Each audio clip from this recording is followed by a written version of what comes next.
ಇಲ್ಲವಾಗುತ್ತಲೇ ಎಲ್ಲವಾಗುವ ಅಧ್ಯಾಯ 11.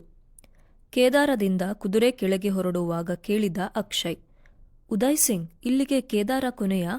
ಇಲ್ಲಿಂದ ಮುಂದೆ ಮತ್ತೆ ಮೇಲೆ ಹತ್ತಬಹುದಾ? ಏನಿದೆ ನೋಡಲು? ಉದಯ್ ಸಿಂಗ್ ಹೇಳುತ್ತಾ ಇದ್ದ. ಅಕ್ಷಯ್ ಬಾಬು, ಕೇದಾರನಾಥ ದಾಟಿ ಮುಂದೆ ಹೋದರೆ ಸುಮಾರು 5 ಮೈಲಿ ದೂರ ವಾಸುಕಿ ತಲ್ ಎನ್ನುವ ಸರೋವರದ ಜಾಗವಿದೆ. ಜಗತ್ತಿನಲ್ಲಿ ಅತೀ ಸುಂದರ 14,200 ಅಡಿ ಎತ್ತರದಲ್ಲಿರುವ ಸಿಹಿನೀರಿನ ಸರೋವರ. ಸುತ್ತಲೂ ನೀರು ಹೆಪ್ಪುಗಟ್ಟಿದ ನಂತರ ಸಹ ಸರೋವರದ ನೀರು ಮಾತ್ರ ಹಾಗೆ ಇರುವುದು. ಅಲ್ಲಿ ಭಗವಾನ್ ವಿಷ್ಣು ರಕ್ಷಾಬಂಧ ಹಬ್ಬದ ದಿನ ಇಲ್ಲಿ ಸ್ನಾನಕ್ಕೆ ಬರುವನು ಎನ್ನುವ ಪ್ರತೀತಿ. ಜೊತೆಗೆ ದೇವತೆಗಳು ಸಹ ಬರುವರು. ಸುತ್ತಲೂ ಇರುವ ಬ್ರಹ್ಮಕಮಲ ಇತ್ಯಾದಿ ಪುಷ್ಪಗಳನ್ನು ನೋಡುವುದು ಒಂದು ಹಬ್ಬ. ಮತ್ತೆ ಈಗ ಹೋಗಬಹುದಲ್ಲವೇ? ಅಕ್ಷಯ್ ಕೇಳಿದ. ಉದಯ್ ಹೇಳಿದ, ಈಗಲೇ? ಈಗ ಹೇಗೆ ಸಾಧ್ಯ ಬಾಬು? ಅದಕ್ಕೆ ಈಗ ಸಾಧ್ಯವಿಲ್ಲ. ಅದಕ್ಕೆ ನೀವು ಸರಿಯಾದ ಏರ್ಪಾಡು ಮಾಡಿ ಬರಬೇಕು. 1 ದಿನ ಕೇದಾರನಾಥದಲ್ಲಿ ಇರಬೇಕಾಗುತ್ತದೆ. 3 ದಿನದ ಕಾರ್ಯಕ್ರಮ. ನಿರಾಸೆಯಿಂದ ಸುಮ್ಮನಾದ ಅಕ್ಷಯ್ ಮತ್ತೆ ಕೇಳಿದ, ಈ ಚಳಿಯಿಂದ ಎಲ್ಲ ಮುಚ್ಚುವರು ಅನ್ನುವರು. ಚಳಿಗಾಲದಲ್ಲಿ ಕೇದಾರನಾಥ ಪೂರ್ತಿ ಮುಚ್ಚಿ ಹೋಗುತ್ತಾ ಹಾಗಾದರೆ? ಆಗ ಶಿವನಿಗೆ ನಿತ್ಯ ಪೂಜೆ ಇಲ್ಲ, ತಪ್ಪಿ ಹೋಗುವುದು?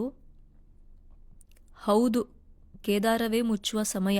ಆದರೆ ಆಗ ಕೇದಾರನಾಥ ಮೂರ್ತಿ ಕೆಳಗೆ ತಂದು ಉಕೀಮಠದ ಮಂದಿರದಲ್ಲಿಡುವರು. ಅಲ್ಲಿ ಪೂಜೆ ಸಲ್ಲುತ್ತದೆ, ಉದಯ್ ಹೇಳಿದ. ಓಹೋ, ಹಾಗೇನು? ನಾವು ಬೇಕಿದ್ದರೆ ಕೇದಾರನಾಥ ಶಿವನನ್ನು ಚಳಿಗಾಲದಲ್ಲಿ ಊಕಿಮಠಕ್ಕೆ ಬಂದು ನೋಡಬಹುದೋ? ಅಕ್ಷಯ್ ನುಡಿದ. ಮತ್ತೊಂದು ವಿಷಯ ಬಾಬು, ನಿಮಗೆ ಖುಷಿಯಾಗಬಹುದು. ಕೇದಾರನಾಥ ಪೂಜೆ ಮಾಡುವ ಮುಖ್ಯ ಅರ್ಚಕರು ನಿಮ್ಮ ಮೈಸೂರು ರಾಜ್ಯದವರು, ಉದಯ್ ಸಿಂಗ್ ಹೇಳಿದ. ಅಕ್ಷಯ್ ನುಡಿದ. ಅಯ್ಯೋ, ಹೌದೇನೋ? ಮೊದಲೇ ತಿಳಿದಿದ್ದರೆ ಮಾತನಾಡಿಸಬಹುದಿತ್ತೋ? ಉದಯ್ ನುಡಿದ. ಈ ಜನರ ನಡುವೆ ಎಲ್ಲಿ? ನೀವು ಚಳಿಗಾಲದಲ್ಲಿ ಬಂದರೆ ಅವರ ಮನೆಗೆ ಹೋಗಿ ಮಾತನಾಡಿಸಬಹುದು. ಒಳ್ಳೆಯ ಜನ. ಆಗ ವಾಸುಕಿತಲ್ ಸಹಿತ ನೋಡಬಹುದು. ಸ್ವಲ್ಪ ಕಾಲ ಮೌನ. ಅದೇನೋ ಅಕ್ಷಯ್ ಮಾತನಾಡುವ ಲಹರಿಯಲ್ಲಿದ್ದ, ಹಾಗಾಗಿ ಕೇಳಿದ. ಅದೇನು ಉದಯ್, ಕೇದಾರನಾಥ ಇಳಿಯುವಾಗ ಸಹ ಕುದುರೆಯ ದರ ಅಷ್ಟೇ ಇದೆಯೇ, ಹೇಗೆ? ಉದಯ್ ಸಿಂಗ್ ಹೇಳಿದ. ಬಾಬೂ, ಮೇಲೆ ಹೋಗುವಾಗ ಸಹ ನೀವೇ ಇದ್ದಿರಿ. ನಿಜ ಹೇಳುವುದಾದರೆ ಹತ್ತುವುದಕ್ಕಿಂತ ಇಲ್ಲಿ ಕೆಳಗೆ ಇಳಿಯುವಾಗಲೇ ಅಪಾಯಕಾರಿ. ಇಳಿಯುವಾಗ ಕಾಲು ಹಿಂಬದಿ ನೋವು ಬರುತ್ತದೆ. ನೀವು ಒಳ್ಳೆಯವರ ಹಾಗೆ ಕಾಣುವಿರಿ. ಹೋಗಲಿ, 2 ಕುದುರೆ ಸೇರಿ 300 ಕೊಡಿ ಸಾಕು. ಅಕ್ಷಯ್ ನಗುತ್ತಿದ್ದ. ಇರಲಿ ಬಿಡು ಉದಯ್, ಈಗಲೂ ಅಷ್ಟೇ ಕೊಡುವೆ. ಚಿಂತೆ ಬೇಡ. ಇಲ್ಲಿ ಕೇದಾರನಾಥದಲ್ಲಿ ಈ ರೀತಿ ಒಟ್ಟಾರೆ ಎಷ್ಟು ಕುದುರೆಗಳು ಇರಬಹುದು? ಉದಯ್ ಸಿಂಗ್ ಹೇಳಿದ. ಹೇಗೆ ಹೇಳುವುದು?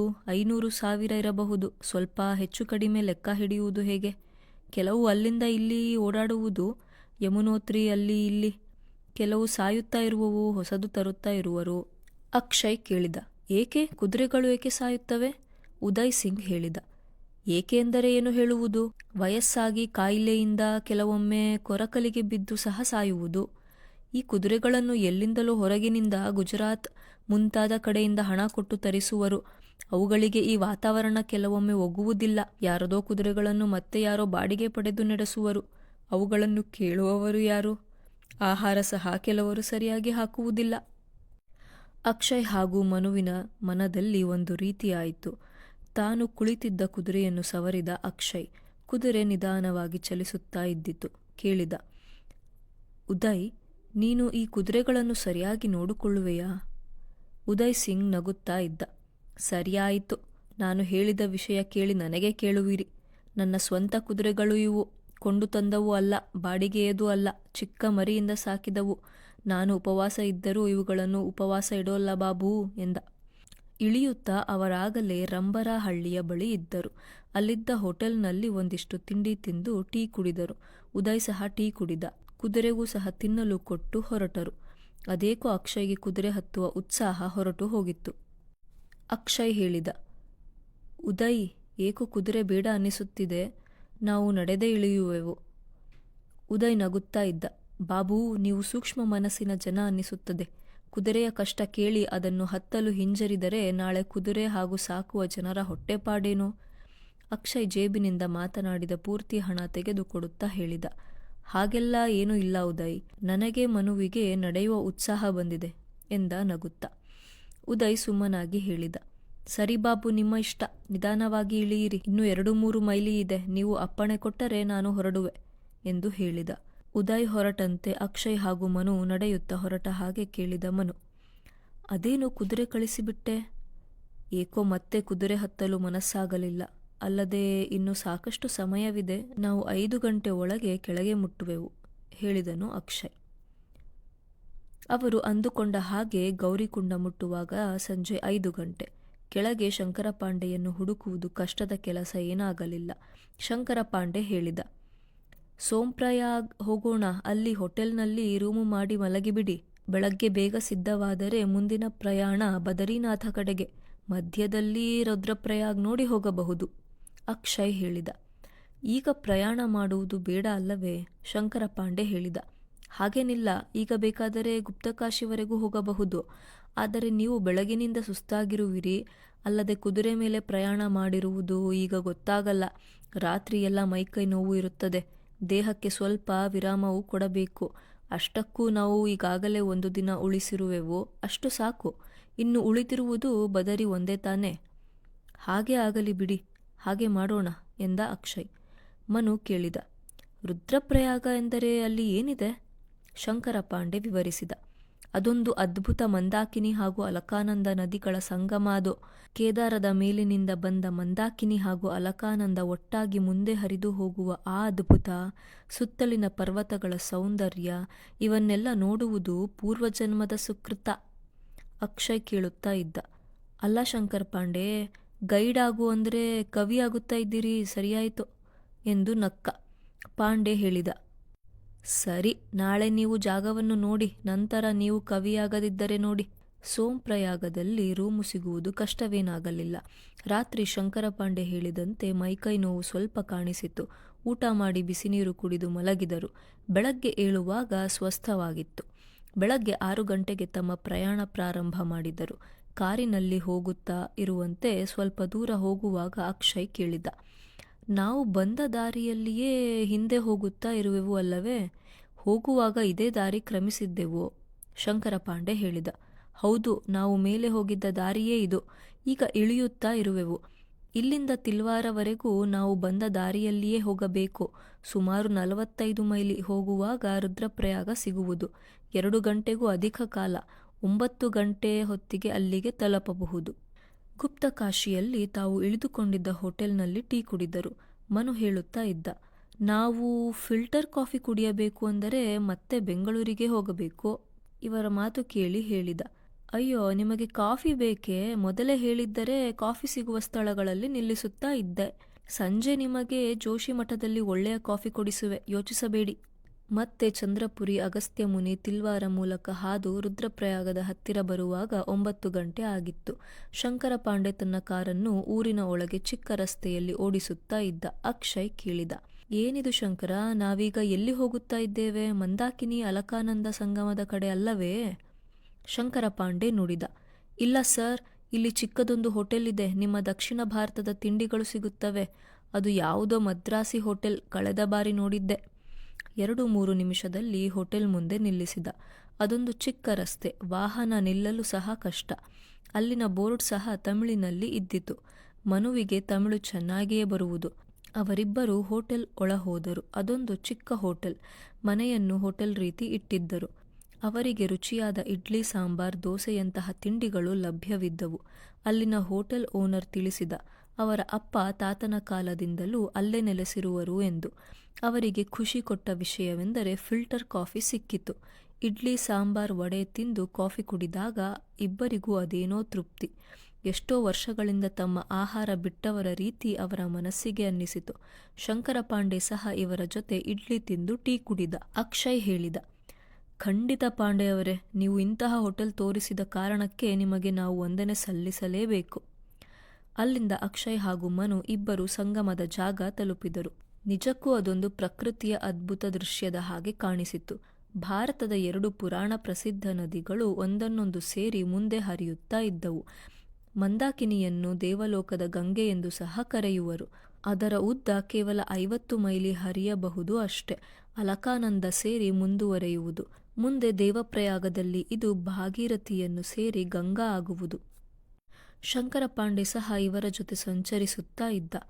ನನಗೆ ಈ ಪ್ರದೇಶದಲ್ಲಿ ಸುತ್ತುವುದು ಎಂದರೆ ಬಹಳ ಆಸೆ, ಅದಕ್ಕೆ ನಿಮ್ಮ ಜೊತೆ ಬಂದುಬಿಟ್ಟೆ ಎಂದ. ಅಲ್ಲಿದ್ದ ರಸ್ತೆಯಲ್ಲಿ ನದಿಗೆ ಕಟ್ಟಿದ್ದ ಸೇತುವೆ ನೋಡುವಾಗ ಅದೇ 1-2 ಮೈಲಿ ಉದ್ದವೇನೋ ಅನ್ನಿಸಿತು.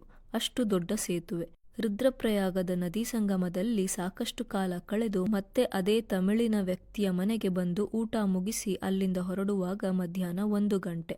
ಅವರು ಬೆಳಿಗ್ಗೆ ಇಡ್ಲಿ ತಿನ್ನುವಾಗಲೇ ಹೇಳಿದ್ದರು ಮಧ್ಯಾಹ್ನ ಊಟಕ್ಕೆ ಅಲ್ಲಿಗೆ ಬರುವುದಾಗಿ. ಸಾಂಪ್ರದಾಯಿಕವಾದ ದಕ್ಷಿಣ ಭಾರತದ ಊಟ, ಅನ್ನ, ಸಾರು, ಸಾಂಬಾರ್, ಪಲ್ಯ ಎಂದು ರುಚಿಯಾಗಿತ್ತು. ಶಂಕರ ಪಾಂಡೆ ಹೇಳಿದ, ನಾವು ಇನ್ನು ವಿರಾಮವಾಗಿಯೇ ಹೋದರೂ ಸಾಕು, ಸಾಯಂಕಾಲದ ಒಳಗೆ ಜೋಶಿಮಠ ಮುಟ್ಟುವೆವು. ಅಕ್ಷಯ್ ಕೇಳಿದ, ಇಲ್ಲಿ ಒಂದು ಜಾಗಕ್ಕೂ ಮತ್ತೊಂದು ಜಾಗಕ್ಕೂ ತುಂಬ ಅಂತರ ಇದೆ ಅಲ್ಲವೇ? ಪಾಂಡೆ ಹೇಳಿದ ನಗುತ್ತಾ. ಇಲ್ಲ ಬಾಬು, ನೇರವಾಗಿ ಹೋದರೆ ಬಹಳ ಹತ್ತಿರ, ನೀವು ನಂಬುವುದಿಲ್ಲ. ಕೇದಾರನಾಥದಿಂದ ಬದರಿ 15-20 ಮೈಲಿ ಆಗಬಹುದು ಅಷ್ಟೆ. ಹಾಗೆ ಉಳಿದವು. ಹಾಗೆ ರಸ್ತೆ ಇದ್ದು ನೇರ ಹೋಗಲು ಆದರೆ 100 ಮೈಲಿಯಲ್ಲಿ ಎಲ್ಲ ಮುಗಿಯುತ್ತದೆ. ಆದರೆ ನೇರವಾಗಿ ಹೋಗುವ ರಸ್ತೆಗಳು ಇಲ್ಲ. ಅಲ್ಲದೆ ಹಾಗೆ ರಸ್ತೆ ನಿರ್ಮಿಸಲು ಸಾಧ್ಯವೂ ಇಲ್ಲ. ಅಕ್ಷಯ್ ಕೇಳಿದ, ಹೌದೇನೋ? ಅಷ್ಟು ಹತ್ತಿರವೇ? ಹೌದು ಅಕ್ಷಯ್ ಬಾಬು. ಹಾಗೆ ನೋಡಿದರೆ ಬೇಕಾದಷ್ಟು ಪುರಾಣದ ಕತೆಗಳಿವೆ. ಪರಶಿವ ಮೊದಲು ಬದರಿಯಲ್ಲಿ ನೆಲೆಸಿದ್ದನಂತೆ. ವಿಷ್ಣುವು ಕೇದಾರಕ್ಕೆ ಬಂದವನು ಇಲ್ಲಿಂದ ಬದರಿಗೆ ಹೋಗಿ ಶಿವನನ್ನು ಕೇಳಿಕೊಂಡನಂತೆ, ನೀನು ಹೋಗಿ ಕೇದಾರದಲ್ಲಿ ನೆಲೆಸು, ನಾನು ಬದರಿಯಲ್ಲಿ ಇರುವೆ ಎಂದು. ಶಿವ ಒಪ್ಪಿ ಕೇದಾರಕ್ಕೆ ಹೋಗಿ ನೆಲೆಸಿದನಂತೆ. ಮೊದಲಿಗೆ ಬದರಿ ಹಾಗೂ ಕೇದಾರ ನಡುವೆ ನೇರ ರಸ್ತೆ ಇದ್ದಿತ್ತು. ಆದರೆ ಬದರಿನಾಥದಲ್ಲಿ ಪೂಜೆ ಮಾಡುವರ ಮೇಲೆ ಕೋಪಗೊಂಡ ಬದರಿನಾಥ ಅಲ್ಲಿಂದ ಕೇದಾರದತ್ತ ಹೋಗುವ ರಸ್ತೆಯ ಮೇಲೆ ದೊಡ್ಡ ಪರ್ವತ ಕೂಡಿಸಿದನಂತೆ. ಅದನ್ನು ದಾಟಿ ಹೋಗಲಾಗದೆ ಎಲ್ಲರೂ ಸುತ್ತಿ ಹೋಗುವರು ಎನ್ನುತ್ತಾ ನಕ್ಕ. ಅಕ್ಷಯ್ ಹಾಗೂ ಮನು ಸಹ ನಗುತ್ತಾ ಇದ್ದರು. ಇಂತಹ ಕತೆಗಳೆಲ್ಲ ಕೇಳಲು ಚೆನ್ನಾಗಿರುವುದು ಅಲ್ಲವೇ? ಅಕ್ಷಯ್ ಕೇಳಿದ. ಶಂಕರ ಪಾಂಡೆ ಏನೂ ಉತ್ತರ ಹೇಳಲಿಲ್ಲ. ಮನು ಹೇಳಿದ ತಮಾಷೆಗಾಗಿ, ಇಲ್ಲೆಲ್ಲ ಒಂದು ಕಡೆಯಿಂದ ಮತ್ತೊಂದು ಕಡೆ ಹೆಲಿಕಾಪ್ಟರ್ನಲ್ಲಿ ಹಾರುವುದಾದರೆ ಒಂದೇ ದಿನದಲ್ಲಿ ಎಲ್ಲವನ್ನೂ ನೋಡಬಹುದಿತ್ತು. ಅಕ್ಷಯ್ ಹೇಳಿದ, ಆ ದಿನವೂ ಮುಂದೆ ಬರಬಹುದೇನೋ. ಹಿಂದೆಲ್ಲ ನಡೆದು ಕುದುರೆಯ ಮೇಲೆ ಹೋಗುತ್ತಿದ್ದ ಜಾಗಗಳು ಈಗ ಬಸ್ಸು, ಕಾರ್, ರೋಪ್ ವೇ ಎಂದೆಲ್ಲ ಹೋಗುವೆವು. ಮುಂದೆ ಹೆಲಿಕಾಪ್ಟರ್ ಸೇವೆ ಸಹ ಬರಬಹುದು. ಮೂವರು ನಗುತ್ತಾ ಇದ್ದರು ತಮ್ಮ ಕಲ್ಪನೆಯ ಮಾತುಗಳಿಗೆ. ಇಲ್ಲವಾಗುತ್ತಲೇ ಎಲ್ಲವಾಗುವ. ಅಧ್ಯಾಯ 12. ಸ್ವಲ್ಪ ಕಾಲ ಮುಂದೆ ಹೋಗುವುದರಲ್ಲಿ ಮುಂದೆ ರಸ್ತೆಯ ಒಂದು ಪಕ್ಕದಲ್ಲಿ ಉದ್ದಕ್ಕೂ ವಾಹನಗಳು ನಿಂತು ಹೋಗಿದ್ದವು. ಇವರ ಎದುರಿಗೆ ಸರ್ಕಾರಿ ಬಸ್ಸು ಸಹ ಒಂದು ನಿಂತಿದ್ದು ನೋಡುವಾಗಲೇ ತಿಳಿಯಿತು ರಸ್ತೆಯಲ್ಲಿ ವಾಹನಗಳು ಚಲಿಸುತ್ತಾ ಇಲ್ಲ. ಶಂಕರ ಪಾಂಡೆ ಅನಿವಾರ್ಯವಾಗಿ ಕಾರು ನಿಲ್ಲಿಸಿದ. ಶಂಕರ ಪಾಂಡೆ ಕಾರಿನಿಂದ ಇಳಿದು ಸ್ವಲ್ಪ ಮುಂದೆ ಹೋದ. ಸರ್ಕಾರಿ ಬಸ್ಸಿನ ಡ್ರೈವರ್ ಜೊತೆ ಏನೋ ಮಾತನಾಡಿ ಹಿಂದೆ ಬಂದು ಅಕ್ಷಯನ ಜೊತೆ ಮಾತನಾಡಿದ. ಅಕ್ಷಯ್ ಬಾಬು, ಅದೇನೋ ವಾಹನಗಳು ನಿಂತು ಹೋಗಿವೆ, ಗುಡ್ಡ ಜರಿದಿದೆ, ಮುಂದೆ ಅದೇನೋ ರಸ್ತೆಯ ಮೇಲೆ ಬಂಡೆ ಉರುಳಿ ಬಂದಿದೆಯಂತೆ. ಎಷ್ಟು ಕಾಲ ಆಗುತ್ತೋ ಗೊತ್ತಾಗ್ತಾ ಇಲ್ಲವೇ? ಅಕ್ಷಯ್ ಹೇಳಿದ. ಅಯ್ಯೋ, ಹಾಗಿದ್ದರೆ ಸಮಸ್ಯೆ ಆಯ್ತೇ. ಎಷ್ಟು ಕಾಲ ಆಗಬಹುದು ಇಲ್ಲಿಂದ ಮುಂದೆ ಹೋಗಲು? ಶಂಕರ ಪಾಂಡೆ ಹೇಳಿದ. ಹೇಗೆ ಹೇಳುವುದು ಬಾಬು, ಕೆಲವು ಸಲ 1-2 ಗಂಟೆಯಲ್ಲಿ ರಸ್ತೆ ಸರಿಯಾಗುತ್ತೆ, ಕೆಲವೊಮ್ಮೆ ಅರ್ಧ ದಿನ, 1 ದಿನವೂ ಆಗಿಬಿಡಬಹುದು. ಈಗೆಲ್ಲ ಸರ್ಕಾರ ಅದೆಂಥದೋ ಬುಲ್ಡೋಜರ್ಗಳನ್ನು ತರಿಸಿದೆ. ಅದು 1 ದಿನದ ಕೆಲಸವನ್ನು 1 ಗಂಟೆಯಲ್ಲಿ ಮಾಡಿ ರಸ್ತೆಯನ್ನು ಸರಿ ಮಾಡಿ ಬಿಡುವುದು ಅನ್ನುವರು. ಆದರೆ ಅದನ್ನು ಇಲ್ಲಿಗೆ ತರುವುದು ಸಮಸ್ಯೆ. ಅಕ್ಷಯ್ ಕೇಳಿದ. ಸರಿ ಪಾಂಡೆ, ಆಗಲಿ ಬಿಡು, ಏನು ಮಾಡುವುದು? ನಾವು ಈಗ ಎಲ್ಲಿದ್ದೇವೆ? ಜೋಶಿಮಠದಿಂದ ಎಷ್ಟು ದೂರ ಇದ್ದೇವೆ? ಶಂಕರ ಪಾಂಡೆ ಹೇಳಿದ. ಎಲ್ಲಿ ಎಂದು ಹೇಳುವುದು? ನಾವೀಗ ಪೀಪಲ್ ಕೋಟಿ ಸಮೀಪ ಇದ್ದೇವೆ. ಸರಿಯಾಗಿ ಅರ್ಧ ದಾರಿ ಬಂದಿದ್ದೇವೆ, ಇನ್ನೂ ಅರ್ಧ ಬಾಕಿ ಇದೆ. ಅಕ್ಷಯ್ ಹೇಳಿದ. ಸರಿ ಶಂಕರ್ ಪಾಂಡೆ, ಹಾಗಿದ್ದರೆ ನಾನು ಮತ್ತು ಮನು ಸ್ವಲ್ಪ ದೂರ ಹಾಗೆ ಮುಂದೆ ಹೋಗಿ ಏನಾಗ್ತಿದೆ ಎಂದು ನೋಡಿ ಬರುವೆವು. ಒಂದು ವೇಳೆ ಆ ವೇಳೆಗೆ ರಸ್ತೆ ಸರಿಯಾಗಿ ವಾಹನಗಳು ಚಲಿಸಿದರೆ ನಾವು ಎದುರಿನಿಂದ ಬಂದು ಹತ್ತುವೆವು, ಸರಿಯೇ? ಪಾಂಡೆ ಹೇಳಿದ. ಏಕೆ ಶ್ರಮ ಪಡುವಿರಿ, ಆರಾಮವಾಗಿ ಕುಳಿತಿರಿ, ಸರಿಯಾಗುತ್ತದೆ, ಬೇಗ ಹೊರಟು ಬಿಡೋಣ. ಅಕ್ಷಯ್ ಮತ್ತೆ ಹೇಳಿದ. ಇಲ್ಲಿ ಸುಮ್ಮನೆ ಕುಳಿತು ಏನು ಮಾಡುವುದು ಶಂಕರ್ ಬಾಬು? ಸುಮ್ಮನೆ ನಡೆಯುವೆವೋ, ಹಾಗೆ ಇಲ್ಲಿನ ಬೆಟ್ಟಗುಡ್ಡಗಳ ದರ್ಶನವೂ ಆದ ಹಾಗೆ ಆಗುತ್ತದೆ. ನಾವು ಇದೇ ರಸ್ತೆ ಬಿಟ್ಟು ಅಕ್ಕಪಕ್ಕ ಸರಿಯುವುದಿಲ್ಲ ಆಯ್ತೆ? ಶಂಕರ ಪಾಂಡೆ ತಲೆ ಆಡಿಸಿದ. ಅಕ್ಷಯ್ ಹಾಗೂ ಮನು ಇಬ್ಬರು ನಡೆಯುತ್ತಾ ಹೊರಟರು. ನಡೆಯುತ್ತಾ ನಡೆಯುತ್ತಾ ಗೊತ್ತಾಯಿತು, ವಾಹನಗಳ ಸಾಲು ಅರ್ಧ ಮೈಲಿಯಷ್ಟು ದೂರವಾದರೂ ಇರಬಹುದು. ಹಾಗೆ ಎದುರು ಸಾಲಿನಲ್ಲಿ ಸಹ ಹಾಗೇ ಇರಬಹುದು. ಸುಮಾರು 100 ವಾಹನಗಳಾದರೂ ಅವರ ಮುಂದೆ ನಿಂತಿದ್ದವು. ಕಡೆಗೊಮ್ಮೆ ಬಂಡೆ ಉರುಳಿದ ಸ್ಥಳ ತಲುಪಿದರು. ಬೆಟ್ಟದ ಮೇಲಿನಿಂದ ಮಣ್ಣು ಕಳಚಿಕೊಂಡು ಚಿಕ್ಕ ಪುಟ್ಟ ಬಂಡೆಗಳು ಕೆಳಗೆ ಉರುಳಿದ್ದವು. 10-15 ಜನ ಎಲ್ಲವನ್ನು ಪಕ್ಕದ ಕೊರಕಲಿಗೆ ತಳ್ಳುತ್ತಾ ಇದ್ದರು. ಕೆಲವು ಬಂಡೆಗಳು ತಳ್ಳಿದಾಗ ಕೊರಕಲಿನಲ್ಲಿ ಉರುಳುತ್ತಾ ಪ್ರಪಾತಕ್ಕೆ ಹೋಗುತ್ತಾ ಇದ್ದವು. ಹಾಗೆ ಮಣ್ಣಿನ ರಾಶಿ ಸಹ ಇದ್ದಿತು. ವಾಹನಗಳಲ್ಲಿ ಇದ್ದ ಜನ ಸಹ ಇಳಿದು ಸಹಾಯಕ್ಕೆ ಬಂದಿದ್ದರು. ಹಾಗಾಗಿ ಕೆಲಸ ಬೇಗ ಬೇಗ ಸಾಗಿತ್ತು. ಮೊದಲು ಅರ್ಧ ಭಾಗ ರಸ್ತೆ ಸರಿಯಾಯಿತು. ಎದುರಿನಲ್ಲಿ ನಿಂತಿದ್ದ ವಾಹನಗಳು ನಿಧಾನವಾಗಿ ಚಲಿಸಿದವು. ಮತ್ತೆ 10 ನಿಮಿಷ ಕಳೆದರೆ ಎಲ್ಲವೂ ಸರಿಯಾಗುತ್ತದೆ ಅನ್ನಿಸಿತು.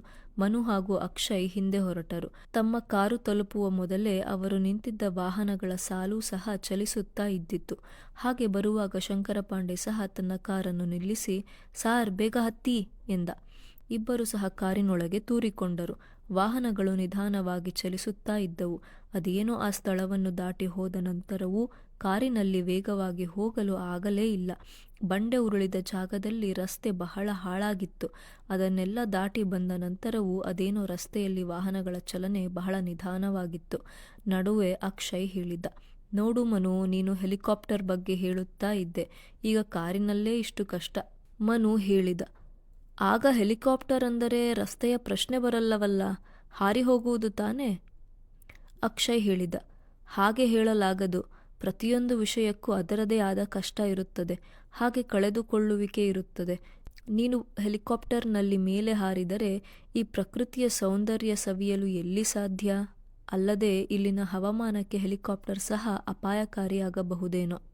ಮನು ನಗುತ್ತಾ ಇದ್ದ, "ಹೋಗಲಿ ಬಿಡು ಅಕ್ಷಯ್, ಈಗೇನು ಹೆಲಿಕಾಪ್ಟರ್ ಇಲ್ಲವಲ್ಲ. ಅವೆಲ್ಲ ಅಕಸ್ಮಾತ್ತಾಗಿ ಬಂದರೂ ಆ ಸಮಯದ ಹೊತ್ತಿಗೆ ನಾವೆಲ್ಲ ಬದುಕಿರಲ್ಲ. ಅದು ಭವಿಷ್ಯ." ನಿರೀಕ್ಷೆಯಂತೆ ಸಂಜೆ 5 ಗಂಟೆ ಹೊತ್ತಿಗೆ ತಲುಪಬೇಕಾದವರು ಜೋಶಿಮಠ ತಲುಪಿದಾಗ ಸಂಜೆ 6:30 ಗಂಟೆ ಆಯಿತು. ಬಸ್ ಸ್ಟ್ಯಾಂಡ್ ಸಮೀಪವೇ ಇದ್ದ ಒಂದು ಹೋಟೆಲ್ ಮೌಂಟ್ ಎಲಿಫೆಂಟ್ನಲ್ಲಿ ರೂಮು ಸಿಕ್ಕಿತು. ಇಬ್ಬರು ಅದರಲ್ಲಿ ಸೇರಿದರು. ಶಂಕರಪಾಂಡೆ ಹೇಳಿದ, "ಸಾರ್, ಒಂದು ಟೀ ಕುಡಿದು ಆರಾಮ್ ಮಾಡಿ. ರಾತ್ರಿ ಇಲ್ಲಿ ಊಟ ಮಾಡಲು ಹೋಗಬೇಡಿ. ನಾನು ನಿಮ್ಮನ್ನು ಬೇರೆ ಕಡೆ ಕರೆದೊಯ್ಯುವೆ. ಆಗ ಬೆಳಗ್ಗಿನ ಕಾರ್ಯಕ್ರಮದ ಬಗ್ಗೆ ಮಾತಾಡೋಣ." ಅಕ್ಷಯ್ ಕೇಳಿದ, "ನೀವು ಎಲ್ಲಿರುವಿರಿ ಪಾಂಡೆ? ನೀವು ರೂಮಿನಲ್ಲಿ ಇರುವುದಿಲ್ಲವೇ?" ಶಂಕರಪಾಂಡೆ ನಗುತ್ತಾ ಇದ್ದ, "ನಮ್ಮ ಯೋಚನೆ ಬಿಡಿ ಬಾಬು, ಚಿಂತಿಸಬೇಡಿ. ನೀವು ವಿರಾಮ ಮಾಡಿ" ಎನ್ನುತ್ತಾ ಹೊರಟ. ಅಕ್ಷಯ್ ಮನು ಬಳಿ ಹೇಳಿದ, "ಇವನನ್ನು ನೋಡು ಮನು, ಹರಿದ್ವಾರದಲ್ಲಿ ಒಮ್ಮೆ ಪೆಟ್ರೋಲ್ಗೆ ಎಂದು ಹಣ ಪಡೆದದ್ದನ್ನು ಹೊರತುಪಡಿಸಿ ಹಣ ಕೇಳಲೇ ಇಲ್ಲ. ನಮ್ಮನ್ನು ಯಾವ ಆಯಾಸ ಇಲ್ಲದೆ ಕರೆತರುತ್ತಾ ಇದ್ದಾನೆ. ಇಂತಹ ಚಾಲಕರು ಸಿಗುವುದು ಕಷ್ಟ ಅಲ್ವೇ?" ಮನು ಸಹ ಅಕ್ಷಯ್ನ ಮಾತಿಗೆ ಒಪ್ಪಿದ. ರೂಮಿನಲ್ಲಿ 1 ಗಂಟೆ ಕಳೆದರು. ಶಂಕರಪಾಂಡೆ ಬಂದ. "ಅಕ್ಷಯ್, ಮನು ಬಾಬು, ಈಗ ಕಾರು ಬೇಡ, ಸ್ವಲ್ಪ ಕಾಲ ನಡೆದು ಹೋಗೋಣ. ನಾನು ಹೇಳಿದೆನಲ್ಲ, ಒಳ್ಳೆ ಕಾಫಿ ಸಿಗುವ ಹೋಟೆಲ್. ಅಲ್ಲಿ ಹೋಗಿ ಏನಾದರೂ ತಿನ್ನಿ. ಹಾಗೆ ಫಿಲ್ಟರ್ ಕಾಫಿ ಅನ್ನುವಿರಲ್ಲ, ಅದನ್ನು ಕುಡಿಯಿರಿ. ಏನು ಹೇಳುವಿರಿ, ನಡೆಯಲು ಸಿದ್ಧವೇ?" ಮನು ಹೇಳಿದ, "ಆಗಲಿ ಪಾಂಡೆ. ಬೆಳಗ್ಗೆಯಿಂದ ಕಾರಿನಲ್ಲಿ ಕುಳಿತೇ ಇದ್ದೆವು. ಈಗ ನಡೆಯುವುದು ಸರಿ. ನಡೆದರೆ ಸ್ವಲ್ಪ ದೇಹ ಹಗುರವಾಗುವುದು." ಮೂವರು ಹೋಟೆಲ್ ಹುಡುಕುತ್ತಾ ಹೋಗಿ ರಾತ್ರಿ ಊಟ ಮುಗಿಸಿ ಕಾಫಿ ಕುಡಿದು ರಾತ್ರಿ 8:30ಗೆ ಬರುವಾಗ ಎಲ್ಲರಿಗೂ ನಿದ್ದೆ. "ನಾಳೆ ಬೆಳಗ್ಗೆ ಎದ್ದು ಸಿದ್ಧರಾಗಿರಿ, ಬೇಗ ಬರುವೆ." ಶಂಕರಪಾಂಡೆ ಹೇಳಿ ಅಲ್ಲಿಂದ ತನ್ನ ಕಾರಿನ ಬಳಿಗೆ ಹೊರಟ. ಕಾರಿನ ಪಾರ್ಕಿಂಗ್ನಲ್ಲಿ ವಾಹನಗಳ ಚಾಲಕರೆಲ್ಲ ತಂಗಲು ಜಾಗವಿರುವುದು. ನಾಳೆ ನಾವು ಬದರಿನಾಥ ತಲುಪಿದರೆ ಆಯಿತು. ಅಲ್ಲಿ ದರ್ಶನವಾದರೆ ನಮ್ಮ 4 ಧಾಮ್ ಯಾತ್ರೆ ಮುಗಿಯಿತು. ಅಲ್ಲಿಂದ ಬೆಂಗಳೂರಿನ ಕಡೆ. ಅಕ್ಷಯನ ಮಾತಿಗೆ ಮನು ನುಡಿದ, "ಹೌದು, ಬಹುಶಃ ಪುನಃ ಇಲ್ಲಿಯೇ ಬಂದು ನಾಳೆ ಸಹ ಇಳಿದುಕೊಳ್ಳಬೇಕು ಅನ್ನಿಸುತ್ತದೆ. ಬದರಿಯಲ್ಲಿ ರೂಮು ಸಿಗುವುದು ಕಷ್ಟ. ಇಲ್ಲಿಂದ ಹಿಂದಕ್ಕೆ ಪುನಃ ಹರಿದ್ವಾರ ಕಡೆ ಹೊರಡುವುದು. 1 ದಿನ ಅವಕಾಶವಿದ್ದರೆ ರಿಷಿಕೇಶ್ ಹೋಗಬಹುದಿತ್ತು. ಆದರೆ ಸಮಯ ಸಿಗುವುದು ಅನುಮಾನ. ನಾವು ರಿಟರ್ನ್ ಟಿಕೆಟ್ ದೆಹಲಿಯಿಂದ ಬೇರೆ ಮಾಡಿಸಿದ್ದೀವಿ. ಅಲ್ಲಿಗೆ ಹೋಗಬೇಕು ರೈಲು ಹತ್ತಲು." ಇಬ್ಬರು ಮಾತನಾಡುತ್ತಾ ನಿದ್ದೆ ಮಾಡಿದರು. ಇಬ್ಬರಿಗೂ ಸುಖ ನಿದ್ರೆ ಆವರಿಸಿತು. ಬೆಳಗ್ಗೆ ಏಳುವಾಗ ಸ್ವಲ್ಪ ಆಲಸ್ಯ. ಎದ್ದು ಸ್ನಾನ ಮುಗಿಸಿ ಸಿದ್ಧರಾಗುವ ಹೊತ್ತಿಗೆ ಶಂಕರಪಾಂಡೆ ಬಂದನು. "ನಮಸ್ತೆ ಬಾಬು, ಸಿದ್ಧರಾದಿರಾ? ಬನ್ನಿ, ಈಗ ಒಂದು ದೇವಾಲಯ ನೋಡಿ ಬಂದು ಬಿಡುವ. ನಂತರ ಇಲ್ಲಿಂದ ಬದರಿನಾಥ ಕಡೆ ನಮ್ಮ ಪಯಣ" ಎಂದ. "ಅದೇನು, ಇಲ್ಲಿ ಸಹ ಒಂದು ದೇವಾಲಯ ಇದೆಯಾ ನೋಡಲು? ಅದೇನು ವಿಶೇಷ?" ಕೇಳಿದ ಮನು. "ಹೌದು ಬಾಬು, ಇಲ್ಲೊಂದು ನರಸಿಂಹ ಮಂದಿರವಿದೆ. ಇದನ್ನು ನರಸಿಂಗ ಮಂದಿರ ಎಂದು ಸಹ ಕರೆಯುವರು. ನರಸಿಂಹ ದೇವತಾ ಹೀಗೆ. ಇಲ್ಲಿ ಒಂದು ವಿಶೇಷವಿದೆ. ಚಳಿಗಾಲದಲ್ಲಿ ಬದ್ರಿನಾಥ ಮುಚ್ಚಿ ಹೋಗುವುದು. ಆಗ ಅಲ್ಲಿನ ಬದ್ರಿನಾಥನ ವಿಗ್ರಹವನ್ನು ಇಲ್ಲಿ ಕೆಳಗೆ ತಂದು ನರಸಿಂಹ ದೇವಾಲಯದಲ್ಲಿ ಇಡಲಾಗುವುದು ಮತ್ತು ಅಲ್ಲಿನ ಪೂಜಾರಿಗಳೇ ಬಂದು ಇಲ್ಲಿ ಪೂಜೆ ನಡೆಸುವರು. ಈಗ ಈ ದೇವಾಲಯದ ವಿಶೇಷ ಎಂದರೆ ಇದು ಪ್ರಪಂಚದಲ್ಲಿ ಅತಿ ಎತ್ತರದಲ್ಲಿರುವ ನರಸಿಂಹ ದೇವಾಲಯ ಎಂದು ಗುರುತಿಸುವರು. ಮನು ಹಾಗೂ ಅಕ್ಷಯ್ ಸಹ ಉತ್ಸಾಹದಿಂದ ಹೊರಟರು. ನಾವು ಹೊರಡುವಾಗ ಚಾರ್ಧಾಮ್ ಯಾತ್ರೆ ಎಂದು ಮಾತ್ರ ಮಾತನಾಡಿದ್ದೆವು ಶಂಕರ ಪಾಂಡೆ. ಆದರೆ ನೀವು ಆಸಕ್ತಿಯಿಂದ ನಮಗೆ ಬೇರೆ ಬೇರೆ ಜಾಗಗಳನ್ನು ತೋರಿಸಿದಿರಿ. ಈಗ ಹೊಸ ದೇವಾಲಯ ತೋರಿಸುತ್ತಾ ಇರುವಿರಿ, ಶಂಕರ ಪಾಂಡೆ ಹೇಳಿದ್ದ. ಅದೆಲ್ಲ ಏನು ಲೆಕ್ಕ ಬಾಬು, ಚಾರ್ಧಾಮ್ ಎನ್ನುವಾಗ ಇವೆಲ್ಲವೂ ಸುತ್ತಮುತ್ತ ಇರುವುದು ಆಗಿದೆ. ನಮಗೆ ಸಮಯದ ಅಭಾವ ಇಲ್ಲವಾಗಿದ್ದರೆ ಮತ್ತೂ ಕೆಲವು ಸ್ಥಳಗಳನ್ನು ನೋಡಬಹುದಿತ್ತು. ಮೂವರು ನಡೆಯುತ್ತಾ ಹೊರಟರು. ಅವರ ಹೋಟೆಲಿನಿಂದ 10 ನಿಮಿಷ ನಡೆಯುವುದರಲ್ಲಿ ದೇವಾಲಯದಲ್ಲಿದ್ದರು. ದೇವಾಲಯದ ಸುತ್ತಲ ಪರ್ವತ ಶಿಖರಗಳನ್ನು ನೋಡುವಾಗಲೇ ಅಕ್ಷಯ್ ಹಾಗೂ ಮನು ಮಂತ್ರಮುಗ್ಧರಾಗಿದ್ದರು. ಒಳಗೆ ಹೋಗುವಾಗ ಅವರು ಭಕ್ತಿಯಿಂದ ತಲೆಬಾಗಿದರು. ಚಳಿಗಾಲದಲ್ಲಿ ಬದರಿನಾಥ ಬಂದು ಇರುವ ಪುಣ್ಯಕ್ಷೇತ್ರ ಇದು. ಮೂವರು ಸಹ ನರಸಿಂಹನ ದರ್ಶನ ಮಾಡಿ ಹೊರಬಂದರು. 10 ನಿಮಿಷ ಕುಳಿತಿದ್ದು ಪುನಃ ಹೋಟೆಲ್ ಕಡೆ ಹೊರಟರು. ಶಂಕರ ಪಾಂಡೆ ಹೇಳಿದ, ಅಕ್ಷಯ್, ಮನುಬಾಬು, ಅಲ್ಲಿ ನರಸಿಂಹನ ವಿಗ್ರಹ ನೋಡಿದಿರಲ್ಲ? ಇಲ್ಲೊಂದು ನಂಬಿಕೆ ಇದೆ. ನರಸಿಂಹ ವಿಗ್ರಹ ಮತ್ತೆ ಮತ್ತೆ ಚಿಕ್ಕದಾಗುತ್ತಾ ಸಾಗ್ತಿದೆ. ಕಡೆಯಲ್ಲೊಮ್ಮೆ ಈ ನರಸಿಂಹನ ಬಲಕೈ ಕೆಳಗೆ ಬರುವುದು. ಆಗ ಇಲ್ಲೊಂದು ದೊಡ್ಡ ಭೂಕಂಪ ಆಗಿ ಬದರಿನಾಥಗೆ ಬರುವ ದಾರಿ ಮುಚ್ಚಿ ಹೋಗುವುದು. ಆಗ ಕಲಿಯುಗ ಮುಗಿದು ಸತ್ಯಯುಗ ಪ್ರಾರಂಭವಾಗುವುದು. ಇಬ್ಬರಿಗೂ ಅನ್ನಿಸಿತು ಅದು ನಿಜ ಇರಬಹುದೇನೋ, ಏಕೆಂದರೆ ಇವರಿರುವ ಜಾಗವೇ ಅಂತಹದು. ಯಾವಾಗ ಬೇಕಿದ್ದರೂ ಭೂಕಂಪ ಆಗುವ ಜಾಗಗಳು. ಅಕ್ಷಯ್ ಬಾಬು, ಈಗ ಹೋಟೆಲಿಗೆ ವಾಪಸ್ ಹೋಗಿ ಬೆಳಗಿನ ಉಪಹಾರ ಮುಗಿಸಿಬಿಡೋಣ. ಇಲ್ಲಿಂದ 2 ಗಂಟೆ ಪ್ರಯಾಣ ಅಷ್ಟೇ. ಬದರಿನಾಥ ತಲುಪಿಬಿಡುವೆವು. ಅದು ಮುಗಿದರೆ ನಿಮ್ಮ ಚಾರ್ಧಾಮ್ ಯಾತ್ರೆ ಮುಗಿಯಿತು. ಬದರಿನಾಥದ ಕಡೆಗೆ ಅಕ್ಷಯ್ ಹಾಗೂ ಮನುವಿನ ಪ್ರಯಾಣ ಪ್ರಾರಂಭವಾಯಿತು. ಶಂಕರ ಪಾಂಡೆ, ಇಲ್ಲಿಂದ ಎಷ್ಟು ದೂರ ಬದರಿನಾಥ? ಅಕ್ಷಯ್ ಕೇಳಿದ. ಸುಮಾರು 30-35 ಮೈಲಿ. ಆದರೆ ಈ ರಸ್ತೆಯಲ್ಲಿ ಚಲಿಸುವಾಗ 2 ಗಂಟೆಗಳೇ ಆಗುವುದು. ಈಗಲೂ ಅದೇನೋ ಹೇಳುತ್ತಾ ಇದ್ದರು, ಹಲವು ಕಡೆ ರಸ್ತೆ ಕುಸಿದಿದೆ, ಹಾಗಾಗಿ ಬಸ್ಸುಗಳನ್ನು ಬಿಡುತ್ತಾ ಇಲ್ಲ ಎಂದು. ಕಾರುಗಳು ಮಾತ್ರ ಹೋಗುತ್ತಾ ಇವೆ. ಅಲ್ಲದೆ ಚಾರ್ಧಾಮ್ ಯಾತ್ರೆ ಇನ್ನೇನು ವಾರದಲ್ಲಿ ಮುಚ್ಚುತ್ತಾರೆ. ಹಾಗಾಗಿ ಕಡಿಮೆ ಜನ. ಬದರಿಯಲ್ಲಿ ಸಹ ಹೆಚ್ಚು ಜನ ಇರುವುದಿಲ್ಲ. ರೂಮು ಸಹ ಆರಾಮವಾಗಿ ಸಿಗುತ್ತದೆ. 2 ಬದಿಯ ಪ್ರಕೃತಿಯು ನೋಡಲು ವಿಸ್ಮಯಕಾರಿಯಾಗಿತ್ತು. ಎತ್ತರವಾದ ಪರ್ವತಗಳು, ನಡುವೆ ಬಂಡೆಗಳು ಹಾಗೂ ಹಸಿರು ಮರಗಳಿಂದ ಆವೃತ್ತವಾದ ಬೆಟ್ಟ. ನಡುವೆ ಇವರು ಸಾಗುವ ರಸ್ತೆ ತೀರಾ ಚಿಕ್ಕದು. ಎದುರಿನಿಂದ ಯಾರಾದರೂ ಬಂದರೆ ನಿಂತು ಜಾಗ ಬಿಡಬೇಕು. ಎದುರಿನಿಂದ ಬರುವುದೂ ಅಪರೂಪ. ಸಾಮಾನ್ಯ ಬೆಳಗ್ಗೆ ಎಲ್ಲರೂ ಬದರಿಯತ್ತ ಸಾಗುವವರೇ. ಮಧ್ಯಾಹ್ನದ ಮೇಲೆ ಹಿಂದಕ್ಕೆ ಪಯಣ. ಶಂಕರ ಹೇಳುತ್ತಾ ಇದ್ದ, ನೀವು ಇನ್ನೊಮ್ಮೆ ಬನ್ನಿ. ಬರುವಾಗ ಹೆಚ್ಚು ದಿನ ರಜಾ ಹಾಕಿ ವಿರಾಮವಾಗಿ ಬನ್ನಿ. ನೋಡಲು ಎಂತೆಂಥ ಜಾಗವಿದೆ ಗೊತ್ತೇ? ಇದೇ ಜೋಶಿ ಮಠದಿಂದ ಮತ್ತೊಂದು ದಾರಿ ಆಲಿ ಕಡೆ ಹೋಗುತ್ತದೆ. ಅದೊಂದು ಅತಿ ಎತ್ತರದಲ್ಲಿರುವ ಪ್ರಕೃತಿಧಾಮ. ಜೋಶಿ ಮಠದಿಂದ 15-16 ಮೈಲಿ ಹೋಗುವುದು ಒಂದು ಸಾಹಸ. ಈಗ ಅಲ್ಲಿ ಕೇಬಲ್ ಕಾರ್ ಹಾಕುತ್ತಾ ಇದ್ದಾರೆ. ಕೆಲಸ ಪ್ರಾರಂಭವಾಗಿದೆ. ನೀವು ಮುಂದಿನ ಸಲ ಬರುವಾಗ ಅದರಲ್ಲಿ ಕುಳಿತು ಮೇಲೆ ಹೋಗಬಹುದು. ಬರೀ ಅರ್ಧ ಗಂಟೆಯಲ್ಲಿ ಹೋಗುವುದಂತೆ. ಮಾತನಾಡುತ್ತಲೇ ಗೋವಿಂದ್ ಘಾಟ್ ಹಾಗೂ ಪಾಂಡುಕೇಶ್ವರ ದಾಟಿದರು. ರಸ್ತೆ ಕುಸಿತದಿಂದ ಕಾರು ಸ್ವಲ್ಪ ನಿಧಾನವಾಗಿಯೇ ಹೋಗುತ್ತಾ ಇದ್ದಿತು. ದಾರಿಯಲ್ಲಿ ಮೇಲಿನಿಂದ ಕಾಣುವ ಮಾಳಿಗೆ ಮನೆಗಳು, ಹೆಂಚಿನ ಮನೆಗಳು ಕರ್ನಾಟಕದ ಮಲೆನಾಡಿನ ಮನೆಗಳಂತೆ ಗೋಚರಿಸಿದವು. ಕರಿಯ ಶಿಲೆಗಳ ಮೇಲೆ ಆರ್ಭಟದಿಂದ ಹರಿಯುವ ಅಲಕಾನಂದ ನದಿಯ ವೈಭವ ನೋಡುವುದು ಆನಂದ. ಮುಂದೆ ಇದೇ ಅಲಕಾನಂದ ದೇವಪ್ರಯಾಗ್ನಲ್ಲಿ ಭಾಗೀರಥಿಯೊಡನೆ ಸೇರಿ ಗಂಗಾ ನದಿ ಆಗುವುದು. ಶಂಕರ ಪಾಂಡೆ ಆಗಾಗ್ಗೆ ಕಾರು ನಿಲ್ಲಿಸುವನು. ಮನುಬಾಬು, ಇಲ್ಲಿ ನೋಡಿ, ನಿಮಗೆ ಫೋಟೋ ತುಂಬ ಚೆನ್ನಾಗಿ ಬರುವುದು ಅನ್ನುವನು. ಮನು ಹಾಗೂ ಅಕ್ಷಯ್ ಫೋಟೋ ತೆಗೆದುಕೊಳ್ಳುವರು. ಶಂಕರ ಪಾಂಡೆ ಜೊತೆ ಸಹ 1-2 ಫೋಟೋಗಳು ಆದವು.